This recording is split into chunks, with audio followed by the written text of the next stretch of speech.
Welcome to the IRONMAN Insider podcast presented by Maurten. I'm your host, Matt Lieto, and our guest today is one of the most fast-rising athletes in long course triathlon, and he's coming off a huge performance recently, taking the win at the ANZCO Foods Ironman New Zealand in Taupō, adding another big title to what's already been an incredibly fast climb through the professional ranks. He's a former elite runner, a five-time Florida high school state champion, and someone who's built his reputation on massive run splits and fearless racing. In just a few short years, he's gone from relative newcomer to one of the most dangerous athletes in the sport, with wins at races like Ironman Lake Placid and multiple 70.3 wins along the way. Joining us today, fresh off that win and that incredibly long flight home, is Trevor Foley. What's up, man? Hey Matt, good. Thanks for having me. I was pretty shocked when I got your email, so it's a big honor. I know you've had like some pretty big guests on the podcast. I'm a big fan, so yeah, I'm quite nervous to do the podcast. Not like for the podcast itself, but so I don't have a diarrhea of the mouth that make a fool of myself. So we'll see how. No, you're good, man. Just like conversations we've had before. It's just us, and I appreciate those kind words. But biggest important question is, dude, how's the jet lag? You're looking pretty good, but that's brutal. I appreciate it. It's the first day was fine because I didn't sleep much coming home and I was exhausted and went to bed. And then so I guess this is yesterday, 2 days ago. I didn't go to bed till 2 in the morning. So that would be 8 p.m. Taupō time. And I woke up. I was supposed to have breakfast with my grandparents just to catch up with them, tell them about the race, like 9 a.m. Yeah. I woke up at 11. Felt terrible, and dude. So it's going.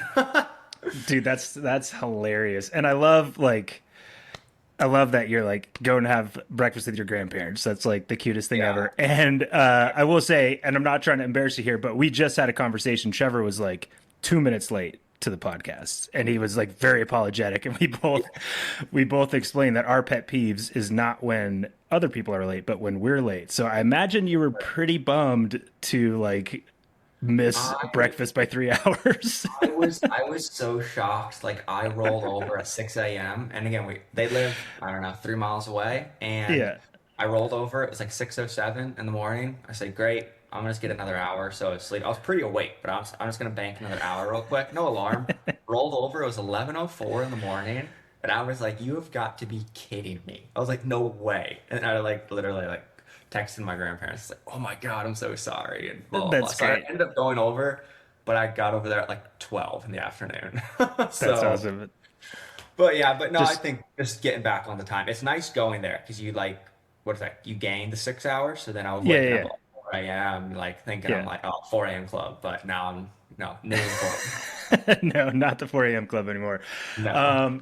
Dude, huge race, obviously. And I want to go through kind of all the details of it because I think there's a lot to, sorry to use a podcast term here, but unpack from your race. And mostly, is it true you had like no intention of doing that race like 3 weeks ago?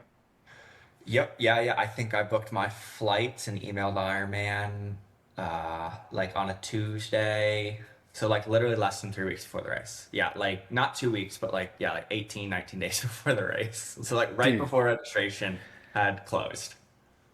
That's wild. So what? I was literally sitting right here, and I'm sure you're gonna ask like what went through my head pretty much. And, totally.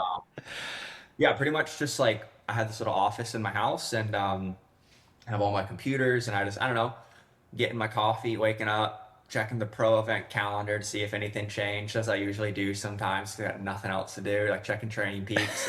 And I was going through the pro event calendar, and I'm like, and I'm coming off a really good weekend of training. I just had a great 5-hour ride on Saturday, really good long run workout, and swim that Sunday. And I'm sitting here Tuesday and looking at the pro event calendar. I said, Ironman New Zealand, nice.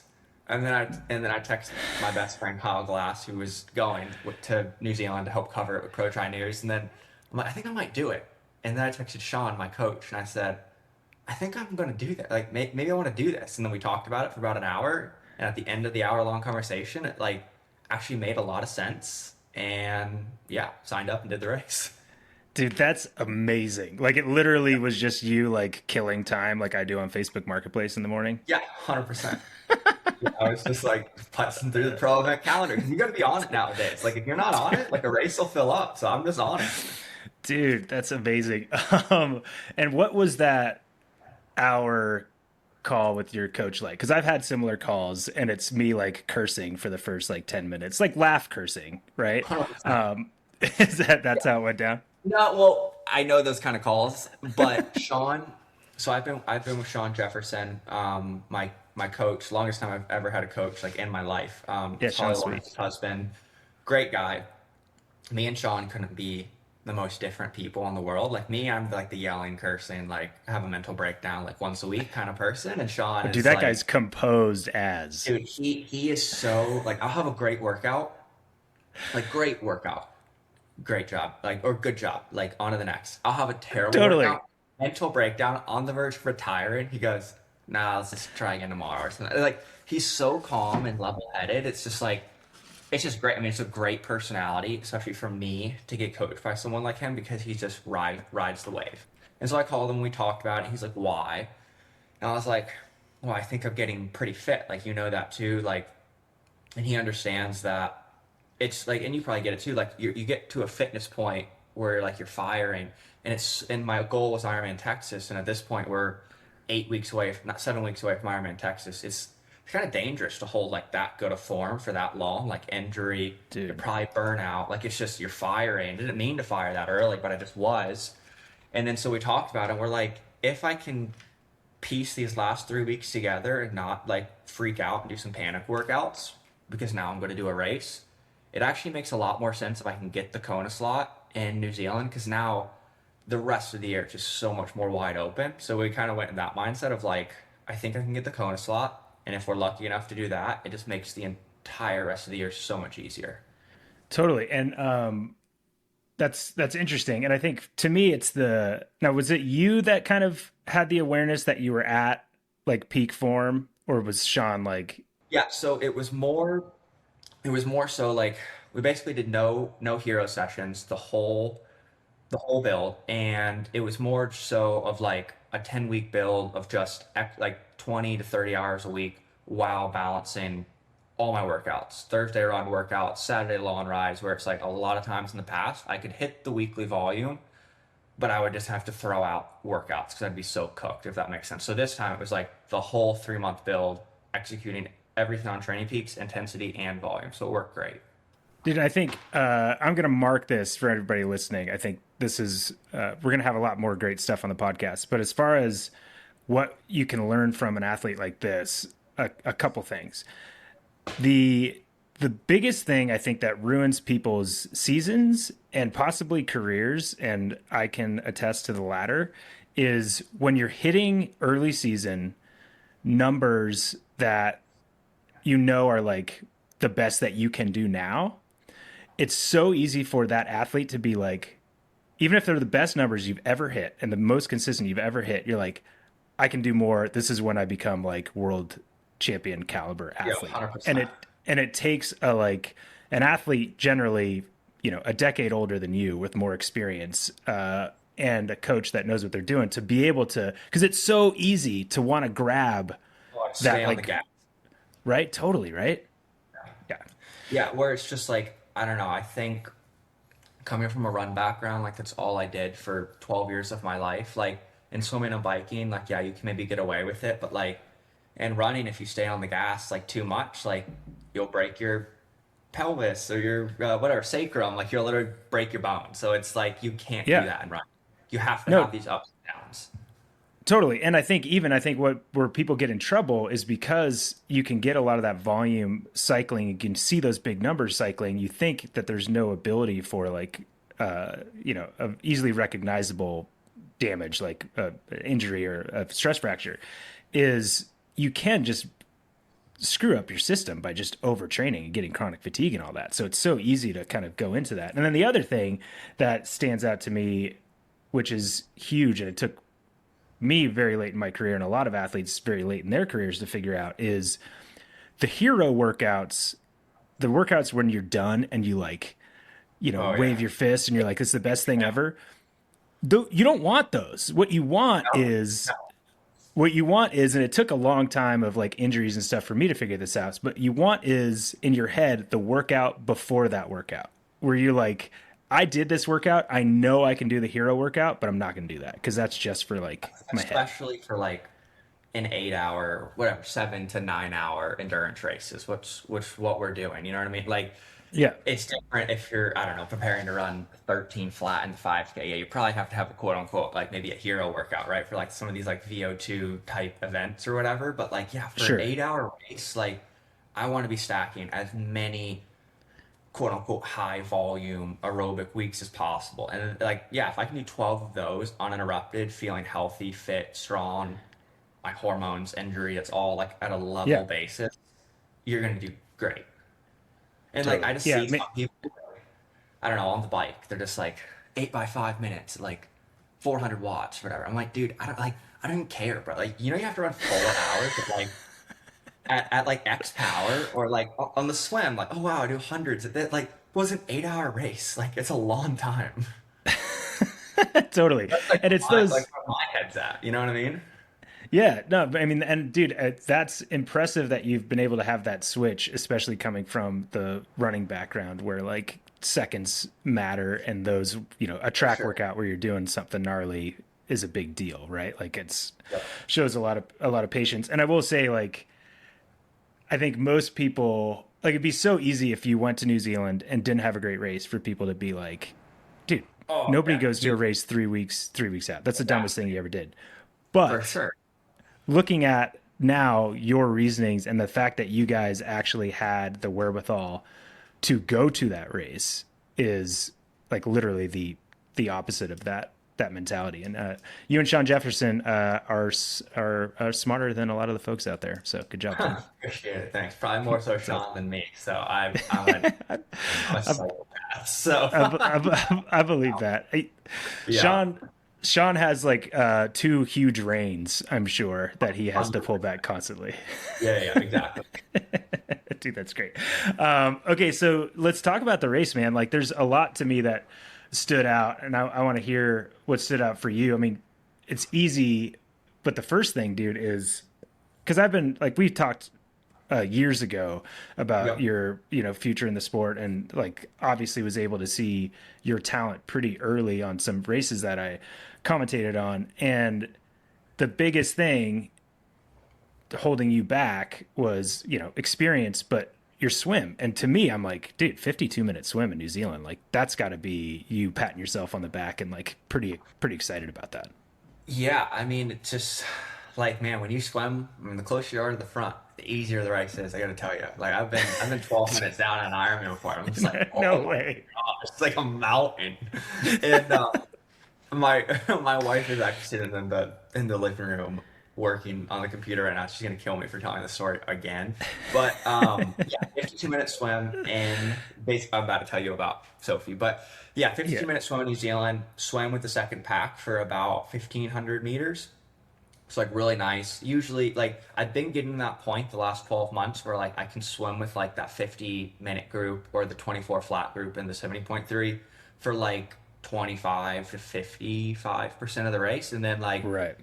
it's just me and Sean talk like, yeah, maybe I can make it 10, 15% more, but it's just too hard and I just don't want to cook myself. If that like Sure. cook myself too much. So like yeah, it was a great swim. I felt really good. It was the first swim of my like long distance Ironman career where I just arms didn't break down. My swim durability was like through the roof. I had really good Right. swim weeks coming into this. I just felt strong and like getting out of the water, I wasn't destroyed. So I thought I had a pretty good swim.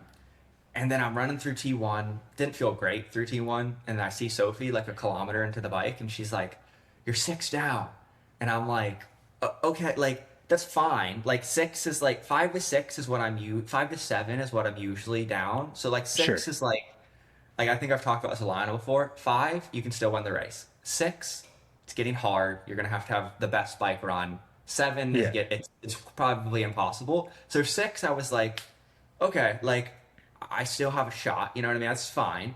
And then I cycle 33 minutes, like the first 20K of the route, and I see Kyle Glass, Luke McKenzie on top of the first climb, and they go 3 minutes down, and I'm like, wow, I just took 3 minutes out of the lead. And I'm like, and I'm not, I didn't feel great on the bike in New Zealand. I just didn't have great legs on the day. So I was like, wow, I just took 3 minutes out of KB and I'm not feeling good. I'm gonna hit the front of the race in 10 more minutes. And I was like, this is That's great. amazing. That's And then amazing. so I was like, I'm gonna give it the beans the next, 30, 45 minutes. And I'm gonna hit the front of the race. And I'm winning the race. And so I gave it the beans the next 35 minutes, got to the little dogtail, like turnaround before you have the long, like 25-mile stretch home and nothing changed. I was still like 3 minutes down. I was like, Oh, funny. this is weird. But anyway, and then it ended up like coming back into town after the first loop and finally caught everybody but Kyle Smith. But that's kind of how like the swim and the bike played out. That's awesome. My highlight of this podcast is the giving it the beans because I love that, and nobody's used that on the pod before, so There you go. gonna put that in the books. But yeah, so throwing Sophie under the bus, that's fine. Yeah. We a It's couple not her things. fault. My tracker was all over the place. Okay, So okay. Both. yeah.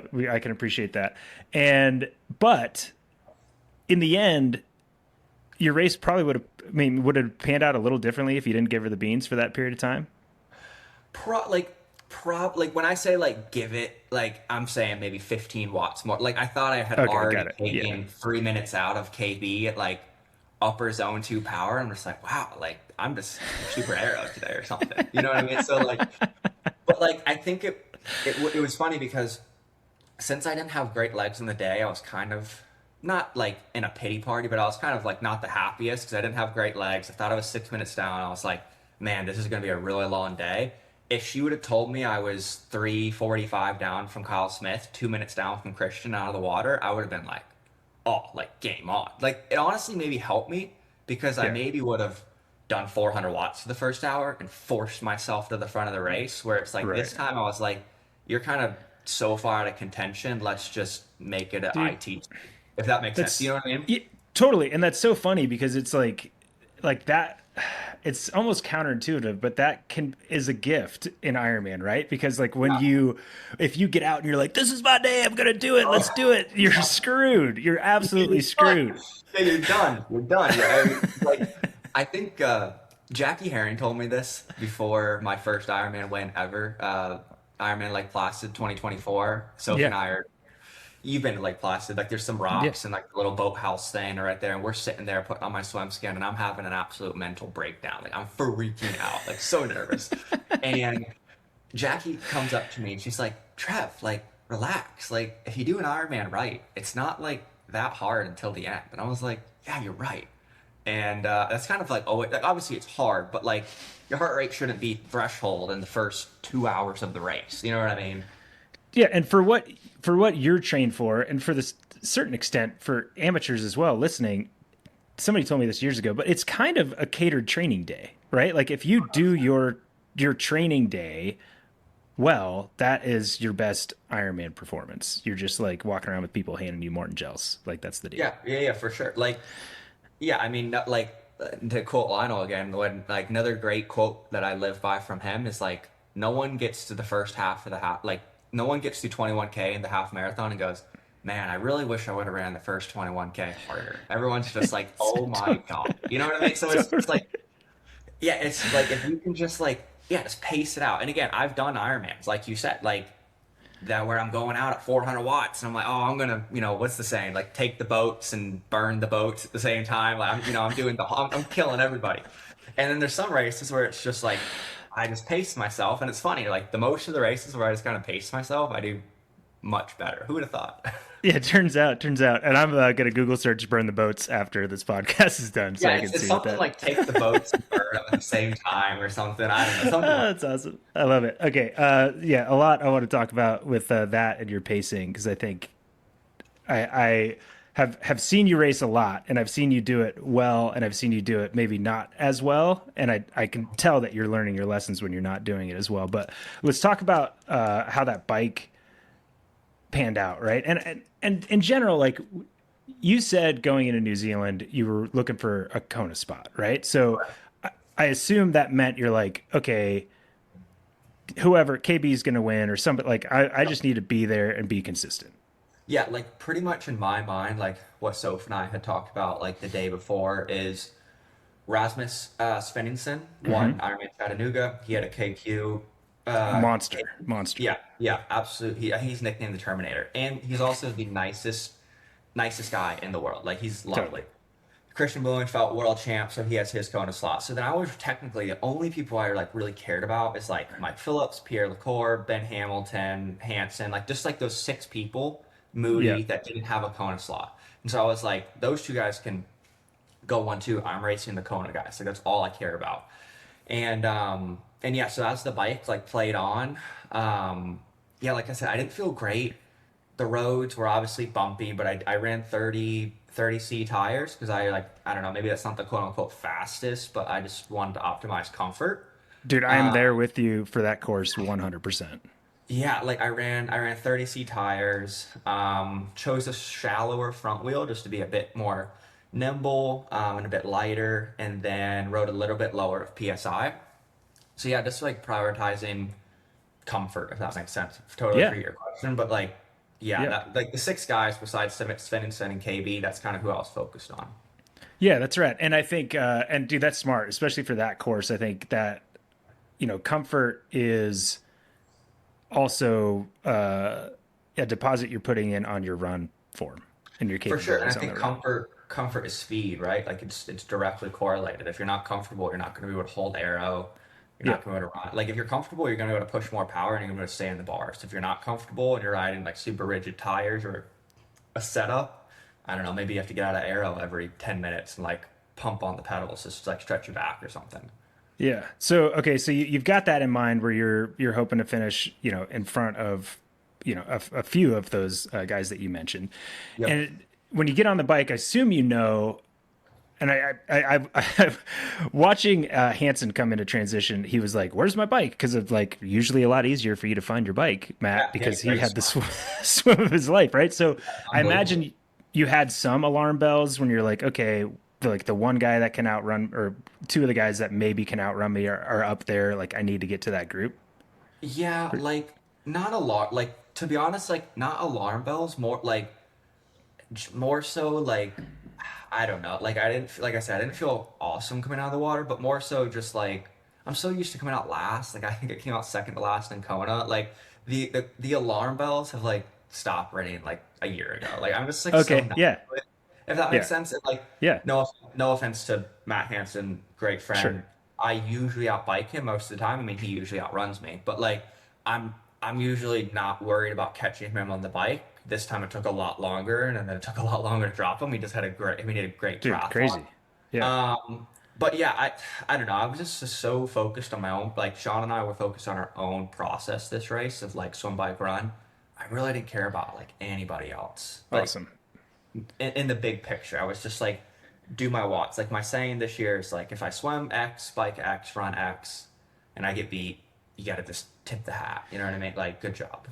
Totally. And I mean, to, break that down of you just kind of doing your thing, you still went, we talked about your 52, 414 on that course, and then a 235. Like, that's pretty scary that you're just like doing your training day essentially. And again, that's not disrespecting anybody else. Like, we know you're No, at no. a Yeah, top yeah. level, but like, it's crazy. Like, we keep needing to remind people if you train right, nothing. And, the thing that I was most stoked about with your race, and I love seeing it, is when Ironman's Instagram came out, where they're like fastest splits, and like none of them I were you. had none of them. And I That's was the like, best thing, dude. I, that That's is the pretty good. best. Yeah, yeah. Hey, I did have, which is a massive accomplishment for me. I had the fastest T1, T2. I don't know how, because I actually like in T1. I actually talked about this to Toffer and some of the Ironman crew the day before the race when I was racking my bike or whatever. I was like, if we all raced, like we were all standing in T1 and we had to like grab our bikes, hit the mountain line, and then like race 400 meters with our bikes or something. I said, I Yeah, bet you I'd win that race because I put my socks and my cycling shoes on like a little old man in T1 and then hobble with my bike and then get on the bike and blah, blah, blah. sure. But like, Yeah, I think the flying mount is slower because like the pro series transitions are so nice now where they only have us run like 10 meters. So I put the shoes dude. on, get on my bike and I'm instantly doing power, where other guys are like fidgeting with the shoes. So yeah, I put socks and shoes on and still had the fastest T1. So I was pretty hyped about Dude, that. that's huge. Again, dude, you're like learning lessons that took me forever. I went to road shoes and putting them on in transition, and people thought I was crazy, but I'm like, dude, I you're wasting time. I did the Pagacha laced shoes. I didn't tie them. I had Yeah, them you tucked did. away. Dude, I did the Pogi the Pogi lace shoes, bro. I was aerodiled. Like I looked like a cyclist. I mean, I looked good, but Yeah, my question is, what were those dudes doing in there? Were they having like a tea party or something? Like you're I putting on laced shoes? I don't know, bro. But it was my first time racing with them, and they were great. I mean, super nice. I mean, obviously Dude, the world champ wears them, so they were super good. yeah. Dude, that's so awesome. And I will say this morning I was watching some World Tour racing, and I'm like, I wonder if Trevor's watching because I know you're a fan, and I love that about you. Yeah, That yeah, big you've fan of like cycling, especially like US gravel scene, like stuff like yeah, that. that's right. Wasn't watching this morning because I woke up at 8, tried to get a swim done, and was still 2 minutes late to the podcast. So No, you're good. You good. You got it. Okay, so race and dude, this is one of the more fun podcasts I've had because you're going straight into it. And we're just chatting, and that's I love kind of going off script. But let's talk about at least the end of the bike ride. And yep. well, actually, I'm just gonna have you talk about who was to you the other dude on the bike that you're like, dang, you're riding the bike hard, man. Yeah, I have never raced Kyle Smith before. He hasn't done an Ironman in a long time, so I was pretty impressed Yeah, with like his bike split. dude. And then, I mean, KB rode fantastically with. I mean, he rode for me the whole like by the time I caught him halfway through the bike, and then he did the whole second lap with you. Not that we were Yeah, like drilling it, but we weren't like hanging around either. And sure. the guy held wheel the whole time, or whatever, 20 meters back, whatever. He held on the whole time, so unbelievable. And then Fred Funk, I mean, he had the second fastest bike, and he did drop me at the end, the last hour. But I know he's one of the top cyclists and like super Yeah, slippery. So I mean, all those guys rode great. But I mean, probably ride of the day, to be honest, is Christian. Guy rode like 4:15 with like one aero bar. So that was crazy. But yeah, that's to crazy. touch on the last hour, it was me, Christian, defending champ Mike Phillips, and then Funk. And I was doing a pull pretty much from town to like hour 3, so like a 45-minute like pull.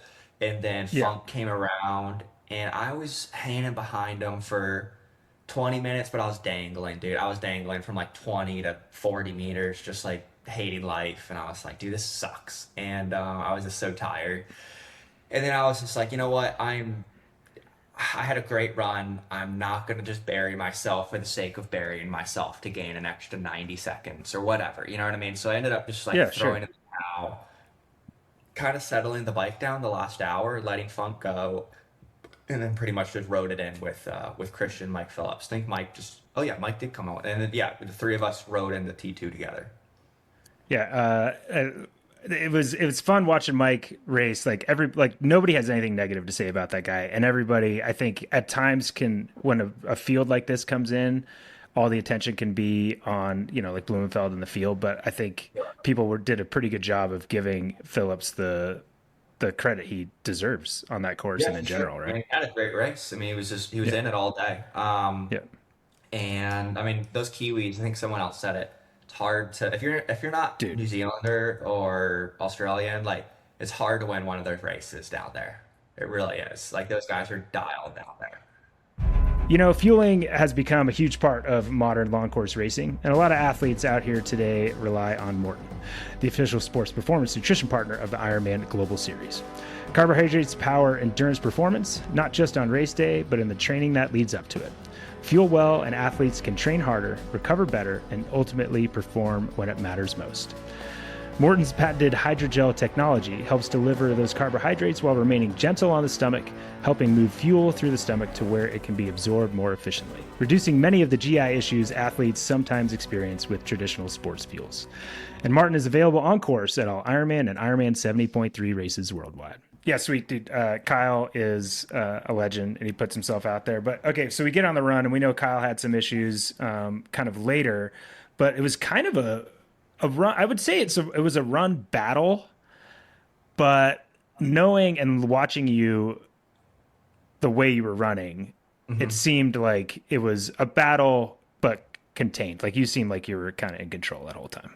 Yeah, I think so. I think I ended up running 1:17:30 and 1:18:20, I think, for first 21K, second 21K. So like Pretty good. super consistent. And yeah, when I got off the bike, Sean pretty much just said 5:50 to 6 minute pace. I think my first mile was 5:40, and then after that I was right in the range.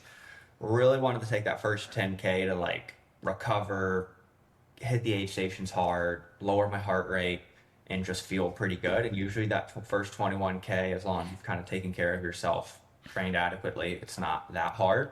So I was just trying to stick to my pace. It was a bit conservative. The gap to Kyle was coming down like nothing, but I didn't really care. Like people were telling me, but I really didn't care. Soph was telling me more so behind me. And then after 2 laps of the run, it's a 4 lap run, so half marathon in, I saw who was it? Pierre Lecour, Matt Hansen, Jack Moody, all within like a minute of me. And I and obviously Kyle's winning the race by 6 minutes at this point, and I'm in second. And I passed Soph at like I think 15 miles in, and I hit it. The hardest part for me was mile 15 and 16. Just hit a dark patch for whatever reason. Yeah. Just got a little behind on sugar, and I told Soph, I said, Soph, I'm gonna run 2:34 today. If these three guys pass me, there is nothing I could maybe run one Sure. minute fast. Like, but Sure. I'm running at the max comfortability of my fitness level right now. Like, and that's literally what I told her. I said, Soph, I'm gonna run 2:34. If these guys beat me, I don't know what to do. That's literally what I said. I don't know what to do. And she said, Yeah. shut up. Like, don't worry about it. Stick to the plan. That's what she told me. Like, stick to the plan. I said, okay. And then so we did the U-turn at the far end. I think like whatever, 17, 18 miles into the race. And I see Jack Moody had ended up like slowing down. And it was just Pierre Lecour, Matt Hansen. And I took the lead at that point because Kyle started walking, started cramping, whatever. Pace probably started catching up to him. And then ended up finishing 3 loops. So what was that? Six, that's pretty much 18, 19 miles in, 20 miles in. So I had 10K to go. Hansen's like 31 seconds behind me, and Pierre's like 37 seconds or something. Like they're like right there. But I'm not like there's quite a bit of U-turns to see your competition, which is nice. But when you're running at the peak, like speed of your ability level, it's not nice because I'm just like, what?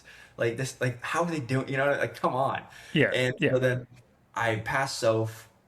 She says, you know, again, stick to the plan. It's fine. But I'm pretty fired up at this point, and I'm catching Kat Matthews, the female pro winner or leader, and Mark Matthews, her husband, is yelling to both of us. He's like, "All right, like use each other, like work together." And I was Totally. like, "All right, like sounds good." And Kat, she's like gassing me up, like she's like, "You're amazing, like this is so cool, like blah blah blah." And I'm just like, uh-huh. That's so Uh-huh. epic. And I'm taking the inside tangent too. Like, I'm forcing Kat to run longer distance for then, and she like she's got 10 miles to go, and I'm just like, yo, bro, I'm gonna take the shortest line. I'm Yeah, also at dude. the aid station. Like, I'm sorry. So Yeah, that's amazing. she's gassing me up, motivating me. She takes off. Like we run like a 5:55 mile. She runs like 1,200 meters with me. Like we're flying, and I like and then I set it up. I ended up drafting her for like 800 meters. It really did help me. Just like got my mind off the race for like three Settled. Yeah. minutes, got my feet back up, like just kind of like kicked me in the butt. You know what I mean? And then we hit the last turnaround with an aid station with 5K to go. And Hansen isn't in second anymore. It's Pierre. Hansen doesn't look great. Like he's slowing Yeah. down. Like then I think Mark or Sophie tells me you're a minute up now. And I've kind of been maintaining the same pace. I'm just like, oh wow, like it's only me and Pierre. And then so I'm running up the hill with like 2.5 miles to go, and Mark Matthews is yelling. He's like, "You just hold the same pace, and you're gonna win the race." And I'm just like, Yeah. "Okay, like great." And but at this point, like we're coming back into town in Taupō, like electric environment. You had literally Amazing. thousands of people out there. At this point, I'm on the fourth lap. Age groupers are out. Like thousands of people going insane, like screaming at me. There's like live commentators too, and like a crow's nest, like on the microphone. Like it was just a nuts atmosphere. Yeah. And I'm Yeah. starting to like, get hype. I dropped like a 5:50, and I think my last mile was like 5:39 or something. Like I'm feeling myself, just roll it. Ended up, I think I won. I think I beat him by like 2 minutes or something at the end, but it got close for a second. But like if you can run well the final 4 miles of an Ironman, you're just taking time. And that's yeah, kind of how the run played out. Was great. Yeah, dude, that's awesome. And it's the ability to pace so that you have something to go into, like somewhere to go those last 4 miles, whether it's actual increasing the pace or just like being able to like mentally or perceived exertion wise, like twist the throttle. For sure. Because, you know, especially, and again, there's no disrespect to Hansen, but we know how he races. He's just like goes out and runs as hard as he can, kind of, not really, obviously, but like he like if yours was 117, 118, his was, I haven't looked, but probably 114, I think he was 123 on, or from what something. I've heard, he was on like 224 pace for like Yeah, 10 he's minutes. Like I was hauling. it's nuts. It's nuts. But you know that you're like, okay, if I hold, he's this close. Yes, he's dangerous, but you've got something left. The chances are he doesn't. And I think the biggest thing that you were saying when you were saying to Sophie was, it's one of those things, man. Like you're in a very elite sport. If you Yeah. do your best and you're like you and you're going to run a 235 and you're like, dude, have at it. If you can beat me doing Yeah, that, then it's like you're better in than my me. head, like when I made the U-turn at 13.1, it's like right in downtown Taupō. The announcers are there. They're all, loving it because there's like four of us within like a minute of each other. And I'm just thinking to myself, like, bro, I'm running 234 pace. Like what else can I do? You know what I mean? Like, and Totally, it's not like totally. it's a super fast like Frankfurt run either. It was getting kind of warm. Like it's kind of like it was a pretty good run. And I was like, I don't think I can go any faster. And Yeah. obviously, as an athlete, you're like an eternal optimist, right? You're like, oh, like maybe they die, but at the same time, you're like, I'm dying, and they look great. Like I'm Right. gonna blow up. It's just like hard to keep the faith. So yeah, yeah. So That's awesome. That's awesome. Well, dude, amazing race in general to get that Kona qualification. Obviously, the win in New Zealand, which is iconic race, and in my opinion. And actually, I have to look at it. You know, Placid, I think, is one of the more iconic races too. And I believe that those two were two of the first like four So Ironmans yeah, in the I know world, for right? sure that I haven't come there. New Zealand is the second, or technically the longest running Ironman outside of Kona, is what the Yeah. roadster said or whatever. And then Placid's got now that Ironman Arizona's gone. Placid has to be Yeah. one of the longest standing in North America for sure. Yeah, no, absolutely. So you've kind of got those under the bag, and I, you know, looking at your last two seasons, I know you had 2024, you were shooting pro series, and 2025, obviously you did some chasing to get there, and you were what, like 29th and 37th in the end in the series, and now Yeah, you're like that. you're leading it in early March with Yeah, a lot of which is good, but yeah. you have a lot to play off of, right? And I know you're doing Placid again, Happy Valley, Boise, one of my favorites, and then obviously the goal being Kona. Which races are you most excited about, and are those your five races you're doing for the Pro Series, or are you gonna, like, if something happens, are you adding another race in? So I'll touch on 2024 real quick, if you don't mind, Mm-hmm. because Of course. 2024, I got second or third place in a Pro Series 70.3, like 30 seconds off the win. So perfect score. 170.3 bowler, perfect score. One Ironman Yeah. Lake Placid, perfect score. I had 3 out of 5 perfect scores, like virtually or whatever. I think I was like leading the Pro Series because I had 3 perfect scores of 5. Yeah. And I just made the dumbass, sorry, I don't know, the dumb You're fine. decision to freaking get obsessed with money and thinking I'm like better than I am. And after Placid, I was like, oh, I want to win 200 G's. I want to go to Frankfurt and like win the Pro Series. And I did that. It was such a it was so stupid of me to do that. Like I had just done two great 70s, the performance of my life at Ironman Lake Placid. I got greedy and got burned so hardcore at Frankfurt. I remember I was walking to the start line of Frankfurt that morning with Kenny Withrow, my good friend who came to like shoot content and stuff. And I'm like, I was so mentally exhausted. And I was like, what am I even doing here? Like what? Like I'm Right. not even recovered from the Ironman. Like you're so stupid. And ended up racing, dropped out after the bike because like I just didn't have the fire. I was exhausted. You know what I mean? I just tried to bite off way more than I can chew. So then yes, to answer your question, I would do those 5 Pro Series races. I've set out with Sean to do those 5 Pro Series races. When people ask me like, "Oh, are you doing the Pro Series?" If I finish all those races and I do well, yes, I'm doing the Pro Series, and I may win. But Yeah. if I crap the bed in Lake Placid or I don't finish Kona, then no, I probably won't finish top 10. But no, I'm not going to do any chasing like I did in 2024.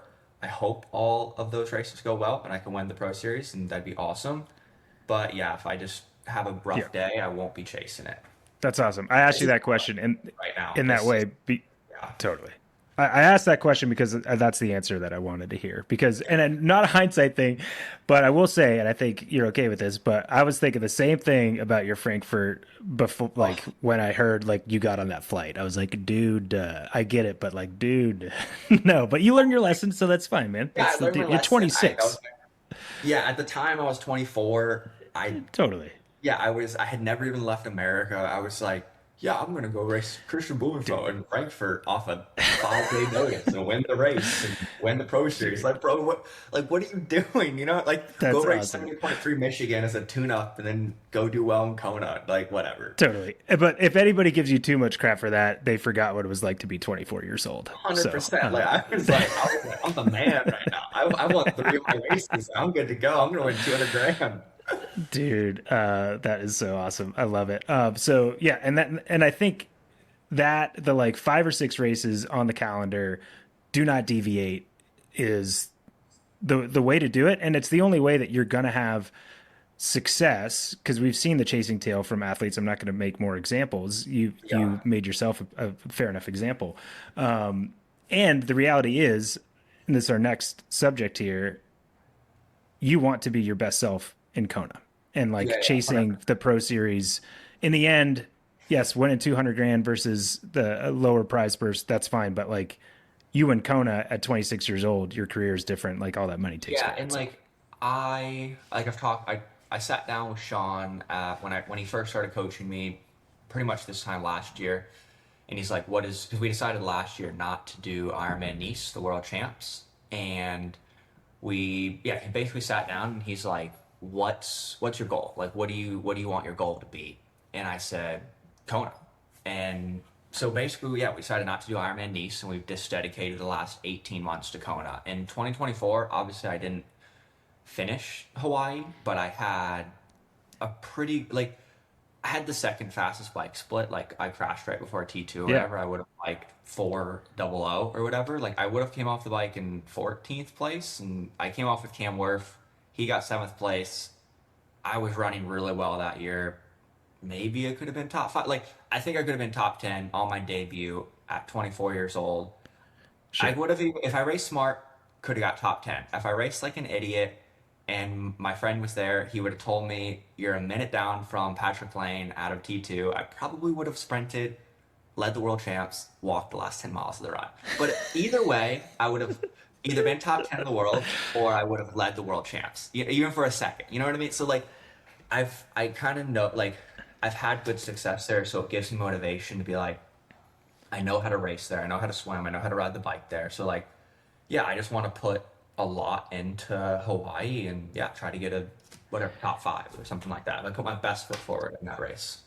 Dude, your race intelligence and your self-awareness has changed a lot in the last 3 or 4 years. Yeah. I will say, I have a conversation with you early, but I love Yeah, it because we always say there's the shoulda, coulda, woulda guys, right? for sure. And Yeah, yeah.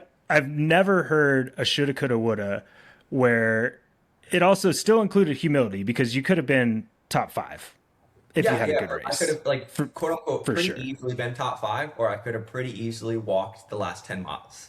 And that's what never comes out. The shoulda, coulda, woulda Yeah, is yeah, yeah.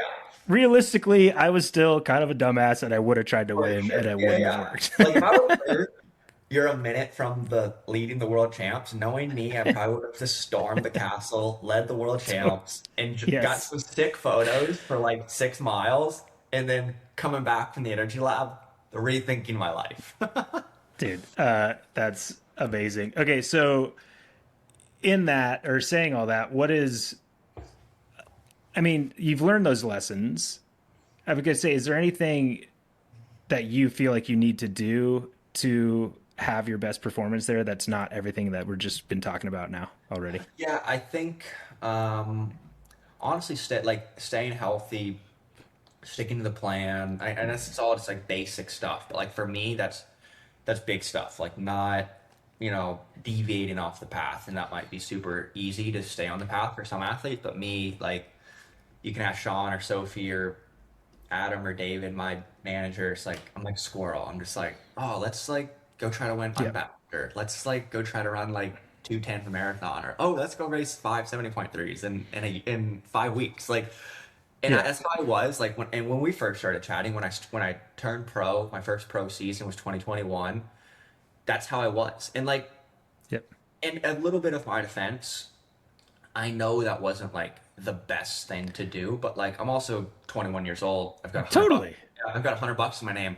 If I go race 12 70.3s when I'm 21, 22, and I get fifth place at all of them, that's 3 grand, 4 grand, or whatever. At multiplied by So 12, bro, I'm covering rent and then some. For the year. yeah. So like and I also like I remember telling this to myself when I was 22 or whatever before I moved out with Lionel. I said I'm gonna race so much in the beginning. I'm just gonna force my name down like sponsors' throats or like the media's throats, and like I'm just gonna be at every race. You know what I mean? And now I'm super blessed that I have like some of the best sponsors in the game. Like I'm in a much different financial situation, which is like super fortunate. And now I can kind of do I call it like the yawn approach or whatever. That's what I call it, of like race 5 6 times a year and take really big swings at races. So like have really big blocks of training. And Jan only showed up to a race when he knew he could win. You know what I mean? Like not showing Yeah. up to a race where it's just like, you skipped your long ride, you were kind of injured, and you probably know you're about to just like not race to your full potential. It's very stressful. That's how I raced all of 2025. It's terrible. Yeah. Totally. And I mean, you've gotten to this place at 26 years old, and dude, when we were talking earlier, I was like, dude, you can win Kona. Like, you've got all the numbers, like, whatever. But it's so easy to, like, take that and try to get it all now, which you did. And you're young enough to be able to have had that experience and still have 10 to 15 years left in your career, where if you're making those big swings and learning from each of them, then and you're already like at the top. Like obviously the top is winning Kona. Yeah, yeah. You haven't gotten there yet, but you're getting close. Like you're on the path. And I just want to talk. Like I had so many questions that we're not getting to, which is great because I hate when I I go to just have, like questions. I have diarrhea of the mouth sometimes. No, I love it. No, dude, we're having a good conversation. It's the best. One thing I will say, I've watched a lot of your races, commentated a lot of your races. To me, in some ways, the most impressive race slash the race that I assume you learned a lot from, maybe the most from, was Placid last year, where you were like a monster on the bike. You were like doing stuff on the bike that you probably should have done, but on the run you exploded. And I don't know what I said, but I'm sure I'm like, dude, this guy's finishing 15th. 100%. But you impressed the hell out of me with the way that you were dead man walking. I was seeing stars. Yeah, I mean, at that race, like, I think the front of that race, and there was the likes of Matthew Marquardt, Leon Chevalier, Yeah. Callan Hogenhog. Like, you'd put those four names in like the top 10 of triathlon world biking or whatever whatever you Yeah, want to call it. Yeah, absolutely. those four. Absolutely. I took 5 minutes out of those guys in like 40 miles, and I know the power I pushed to do that. So stupid. Like it's like a bike race now. Like I went all out. I pretty much went all out, and I did that because I also didn't have a great run leading into the race. I knew Okay. I wasn't Okay. running great. But yeah, like, dude, you caught the front of the race. You probably could have at least ran. I don't think I could have beat Marquardt on the fitness I had. Probably could have got second, though. But yeah, I was just hammering it, like throttling over 400 watts, 500 watts, just killing myself. And then, yeah, led the race, past Marquardt, I'm leading out in and out of town. I got bib number one. And then, yeah, like the lights go off, and I'm just like, oh my God. And I was running 8-minute miles, putting one foot in front of the others. And then, yeah, just like really just like, yeah, just don't feel bad for yourself and just get to the finish line. You know what I mean? And yeah, I did that. And I learned a lot from that. Totally. I mean, you learned a ton. And I will say, I said some stuff, I'm sure, on coverage, but definitely on like commercial breaks. I was like, Trevor, sit in the back of the group. What are you doing? Totally. I think I went through the first lap of that bike course in Placid. You know Placid. It's so hard. I think Yeah, I split like a so hard. 203 or 204 through the first lap of that bike course. Like just dumb. Like yeah. That's crazy. So it was a great ride. It was great for the power file. I mean, it looks sick to look at, but it didn't run great. Oh, dude. And it's crazy where it's progressed. Like, and I don't love talking about myself, but Yeah. I feel like I was second fastest split there. I don't know what year I did it, a long time ago. Like 448 or something, you know? Like it's crazy. It's crazy. Yeah. Absolutely And it's wild. funny because like coming into sport now, because I hear like some whatever people talk about like the old guard or whatever, like pre-COVID, like I have no idea like pre-COVID triathlon. I grew up a runner. My first race was like kind of the COVID races where we had like my second 70.3, I had Lionel Sanders, Yelly Geens, Leiferman, Vincent Louis, and then I finished fifth. It's like that was my experience in the 70.3s where it was just like it's just hard. Like I think I went like 342 in my first 70.3 and I got like fifth place. And I was like, dude, Yeah. Oh, I didn't dude, even it's know crazy. that was just like pretty good. I was just like, I got fifth. Right. Yeah, no, it's crazy. And that's probably a good thing that you're just like, oh, I'm just gonna go lock horns at the front and the times take care of themselves. Okay, man, we're getting near the end here. I love it. I've been enjoying this conversation, and I've got one last real question, and then we'll do some quick stuff. If everything goes well for you, and you continue on this path with you and Sean, and the support that you have, and your ability to continue to like digest your races and be smart about it. What do you think the best version of Trevor Foley looks like, and yeah, specifically starting at the start line in Kona? Yeah, Because I know that's important to you.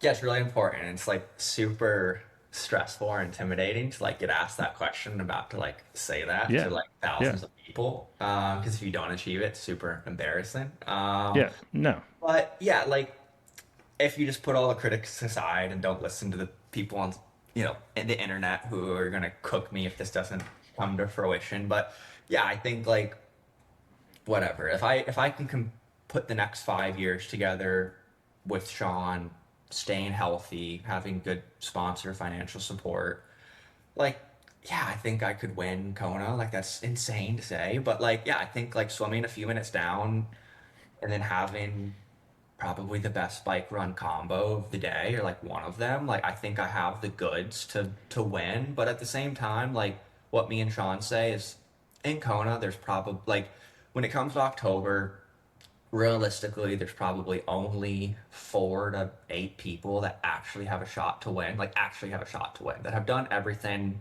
correct, who could actually win. yeah, I just want to be one of those 8 people with like I call it like a ticket to the dance. Like I want to have ticket to the dance where I'm one of like the 8 fittest people. You have to have some luck go right, and then yeah, maybe I could win if that makes sense. Like, but I think yeah. yeah, if I do that, I could be one of those 5 to 8 people, and if things swing my way, yeah, I could maybe win. And again, that again proves to me how smart you and Sean are looking at that, because that's the way to look at it. Because kind of a question I asked earlier, I was pointing to like, you went to New Zealand thinking, okay, maybe I'll get second, third, fourth, whatever, it doesn't matter. But when you look at a start line and the start list that's intimidating, you automatically, so I tell my athletes, and I told myself when I was racing, 30% of those favorites, just Oh, they're gone. yeah, They're so gone. for It's sure. it's not even going to happen, right? So that shows that intelligence, that it's like, okay, I don't need to go to the start line. That's why I asked that question. I don't need to go to the start line in Kona, the favorite, and thinking I'm going to win this race. Yeah, I you need just to need to be have a one of the chance. top 8 guys. Yeah, Yeah, I just you want to got have a chance because I know if I can have a chance, like then yeah, you don't know what's gonna happen, right? And then I love racing. I think I if someone were to look at my training, especially nowadays, I think they'd I don't know, not like super underwhelmed, right? Like it's obviously still yeah, really good numbers and metrics, but like I want to be able to like transcend my training and race at a super high level, if that makes sense. Like 5% totally. under than 1% over, if that makes sense. And especially for the full. So yeah, as Yeah. long as I can be, I don't know, one of those people in contention, we'll see what happens the next 10 years. Maybe I can do it. I mean, that'd be sick. That would like, I think what, American hasn't won since 2002, I think. I think that sounds about right. Yeah. Yeah, Yeah. Tim DeBone, I think. Old school. Yeah. There's, I don't even know how to pronounce his name. Tim DeBoom. Yeah. Okay. I requested Dude. to follow him on Instagram like 2 weeks, like a week ago. Okay, we're putting it out there. Tim, or Tony. Tony probably pays more attention, but Tim or Tony, let's get Tim on. Accept that request from Trevor Foley. He's pretty good, and he wants to be the first one in 25 years. There's been a few second places, but no wins, and you certainly have the capabilities. And I will say, dude, you have the capabilities. So, and you are a humble dude. We all know that. So you can say whatever you want. We trust that you're doing that in a humble way. And I'm saying that now because I'm going to ask you some quick fire questions. Cool. First thing that comes to your mind, one word or two, we'll get through it. Okay. Favorite session. Long zone 2 bike rides on Saturday. That's awesome. And his zone 2 is like 375 watts. A lot of power. Least favorite session. Long course threshold swimming by myself.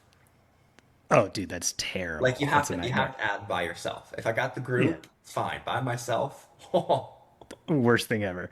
gosh. What discipline are you like most excited to go train right now? My bike, because it was the worst sport of New Zealand. I like it. The 414. Favorite race? Ironman Lake Placid. Knew it. Dream training location? Boulder, Colorado. Pre-race meal night before? Chipotle, if in America. If somewhere else, butter noodles, what I had in New Zealand. Okay. Most painful Ironman moment? Ironman Chattanooga last year, sitting on the side of the road and then having to run 13 more miles. Brutal. Athlete you admired most growing up? The most, Matthew Centrowitz in triathlon, Lionel Sanders. Centrowitz, nice. Okay, one word to describe your race in Taupō. Measured. Best Kona finish in the next 5 years. First. There you go. Gosh. You, All these Euros are going to be like, dude, this is dumb American. yeah, we'll see. 26 years old. You're right there, man. Dude, loved every minute of that chat and appreciate you taking the time and can't wait to see you continue your rise up in the sport, man. Yeah, thanks, Matt. Really appreciate it. Hope to see you at a few races this year, if not Hawaii. Yeah, for sure. Rad stuff for Trevor. Trevor is everything about exuberance in the sport of triathlon, and he's enjoying every minute, and it's awesome to see the success that he's having, and just a good kid. Why would you not want to root for Trevor Foley? Great podcast with him. So to stay across the latest in Ironman and Ironman Pro Series news, follow at Ironman Tri on Instagram and check out proseries.ironman.com for standings, athlete bios, episodes of A Fighting Chance, and replays of all the races and more. Of course, I want to thank our presenting sponsor, Maurten, the official sports performance nutrition partner of the Ironman Global Series. Not only do they fuel Ironman athletes on course, they fuel us here on the Ironman Insider. If you like this conversation, please like, share, and subscribe wherever you listen to this podcast. And if you're on the trainer, you can watch this podcast on the Ironman Triathlon YouTube channel. Thanks so much for joining us on the Ironman Insider podcast presented by Maurten. Be sure to keep an eye on this space for more great conversations as the season continues. I'm your host, Matt Lieto. Thanks so much for listening in.